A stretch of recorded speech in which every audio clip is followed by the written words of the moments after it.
Suno sa Roma 10:15. Daw ano kanami kung makita mo ang mga mensahero nga nagadala sang maayong balita.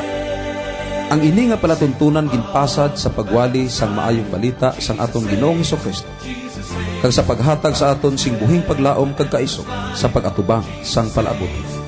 Ginbugna man ini para ikaw kag ako makakilala sing hapiit sa Dios nga amo ang aton manluwas kag Ginoo. Busa pabilin sing makadali sa pagpamatud.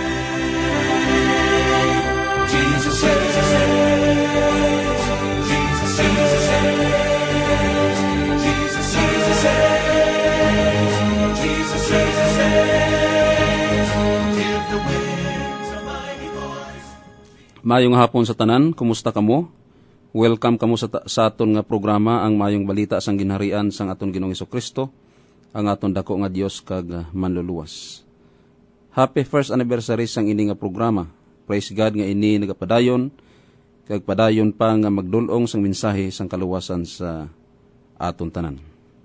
Kag happy listening sa aton nga mga kauturan nga mga Adventista dira sa Bagroy, Bago City, especially sa kay Shaira May Bulior.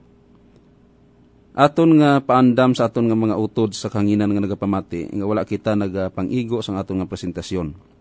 Ginapresent naton ang topic, with all honesty, love, and respect. Wala kita nagasiling nga hindi maluwas ang mga Katoliko kag iban pa nga mga sekta nga na posible ma-mention naton dire, kundi madamo ang mga katawan sang Dios nga yara sa sina nga mga kaiglesiyahanan. Apang ang Biblia, suno sa Bugna 18 versikulo 4, nagapahayag nga maluwas lang sila kung mamati sila sang katapusan nga panawag sang Dios, nga magwa sa iya agud indi maangkon ang silot nga para lang gid sa iya. Balaan ninyo mga utod kag mga abyan, ginpresent ko sang nagligad ang sala nga konsepto sang Roman Catholicism angot sa Eucharist o kun sang misa. Kada misa mga kauturan kag mga kabyanan, padayon nga ginaliwat-liwat sang mga pari ang paghalad sang lawas kag dugo ni Kristo dira sa tinapay kag sa bino.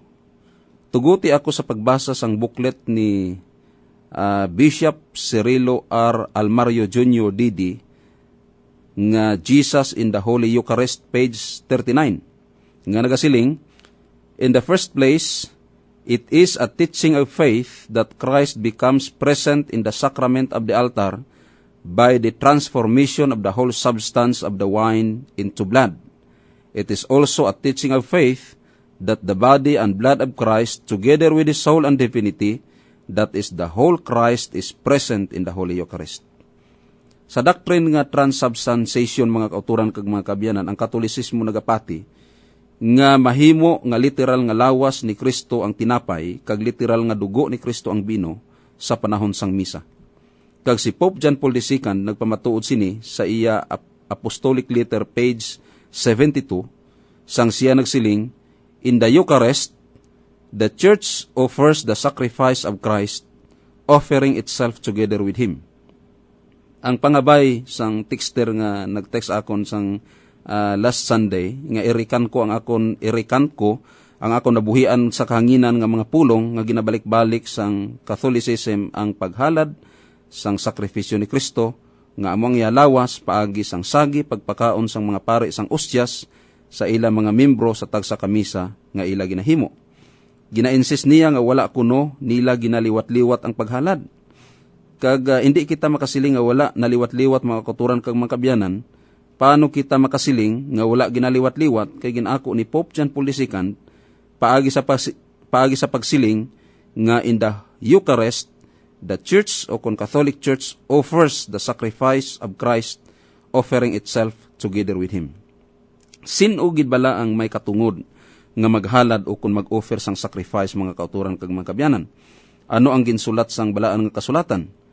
Diri kita magbasa sa Catholic Bible sa Hebrews 10 verse 10 nga nagasiling, it is in this will that we have been sanctified through the offering of the body of Jesus Christ once and for all. So ano ang nasulat mga kauturan kag mga kabyanan? Sino ang maghalad? Ang teksto nagasiling, maatagkatama nga si Jesucristo. Kag kapila maghalad. Ang teksto nagasiling man nga makaisa lang o kung once. Kung si Kristo lang ang may makahalad suno sa Biblia, nan wala kinamatarong ang Iglesia Katolika nga maghalad sang lawas ni Kristo. Ang paghalad sang lawas ni Kristo, mga kauturan kag mga kabyanan, prerogative lang sang nga iya lang ni Kristo. Kung ang Catholicism nagapamilit sa paghalad sang lawas ni Kristo, nan maathag nga ginkuha niya ang prerogative nga iya lamang ni Kristo. Kung ang makaisa nga paghalad sang lawas ni Kristo sa Kalbaryo nahimo nga naliwat-liwat sang Iglesia Katolika, mga kauturan, sa iyatag sa kamisa, sang si Pope John Paul II nagsiling, in the Eucharist, the Church offers the sacrifice of Christ. Hindi lain nga halad ang halad sa panahon sang misa, mga kauturan. Amuman ato ang lawas nga napatay dito sa Kalbaryo. Yari ang pahayag ni Pope John Paul II nga gin-quote niya sa Catechism of the Catholic Church, page 1367, nga nagasiling, the sacrifice of Christ and the sacrifice of the Eucharist are one single sacrifice. Kita mo lang kung paano ini ginaliwat-liwat nga halad, mga kauturan. Ang sakripisyo ni Kristo kag ang sakrifisyo sa misa, isa lang ka sakripisyo. Suno pasang ginakilala nga Santo Papa. Ginhalad ni Hesus sing makaisagid lang, kag ginabalik-balik halad sa mga pari sa ilatag sa kamisa. Isa ka ehemplo nga akon i-share sa inyo, mga kauturan kag mga kabyanan. Ikaw may isa ka pizza sang imo nga birthday. Kada tuig gina-celebrate mo ang imo nga birthday. Sulod sa 30 ka tuig, mga kauturan kag mga kabyanan, 30 man ka tuig ang imo pagbalik-balik sang sina nga selebrasyon sa imo nga birthday. So, paano ini gina-celebrate sang Roman Catholic Church, mga kauturan? Suno pa sa Catechism of the Catholic Church, page 287, the Paschal Mystery of Christ is celebrated, not repeated. Maathag nga ang Paschal Mystery of Christ o kung sacrifice, amo ang ginaselebrar sa panahon sang Eucharist. Bisan nagsiling diri nga not repeated, but the fact it is celebrated, it is the same as repeated, mga kauturan kag mga kabyanan. Yari pagid ang duga nga pahayag ni Bishop Almario sa iyang booklet nga yara sa akon, ining Jesus in the Holy Eucharist, page 26. Even now, we offer that victim who was once offered and who will never be consumed. Ang aton nga texter hindi makapamalibad sang ini nga dinalan, mga kauturan kag mga kabyanan, hindi ini aton nga hamhaom nga dinalan, kundi halin ini sa bishop kag sa kay Pope John Paul II, Papa sang Roman Catholic Church. Sang siya naghambal nga even now we offer that victim nga si Kristo, maathag nga re-offered o kon repeated. Ang paghalad sang lawas ni Kristo hindi na kinahanglan balik-balikon, mga kauturan kag mga kabyanan. Yari ang pahayag sang balaan nga kasulatan sa Hebreo 9:27 nagasiling, and just as it is appointed unto men to die once, and after this comes the judgment, so also was Christ offered once to take away the sins of many. Sa sini nga mga teksto sang Biblia, maathag nga wala na sing kinamataro nga ihalad paliwat ang lawas kag dugo ni Kristo sa tagsa kamisa sang mga kaparian, mga kauturan kag mga kabyanan.